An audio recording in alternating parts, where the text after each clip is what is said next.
we've seen this ideas in land deals, in businesses, hospitals, even in war. Last night in KITV4's hour-long gubernatorial debate, the candidates repeatedly raised that idea of public-private partnerships.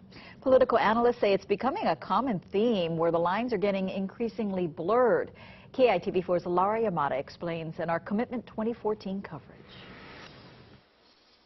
Well, it's become a political buzzword for... It was the most glaring thread between the candidates, the idea of pairing the state with businesses to balance the budget and pay for needed, wanted projects. On Kaka'ako, we are going to be able, I believe, with the city's approval process, to be able to work with developers to create public-private partnerships.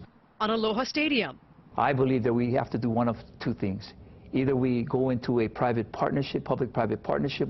The public health system. The basic premise of a public-private partnership is still currently in law. Even the return of the super ferry. Also identifying a private partner. We've begun to look for sources of revenue that doesn't just come from taxes. It's an appealing idea. The devil's in the details. Case in point, says Milner, the prison system. What seemed like savings, sending Hawaii prisoners to the privately run Saguaro prison in Arizona. Both independent Mufi Hanneman and Democrat David Ige saying they now want a public-private partnership here. Milner warns, remember what happened the first go-around. If what you're going to do is turn over the maintenance of a prison system to a private corporation, you better be very, very careful because, one, their general track record isn't very good, and two, the state of Hawaii has had a lot of bad experiences farming its prisoners out in that way. I'm the only one running for governor that's actually engaged in public-private partnerships. I did pass legislation that allowed public-private partnerships. But with candidates not only buying the idea, but putting it on their resumes, Milner says now's the time for the public to watch closely.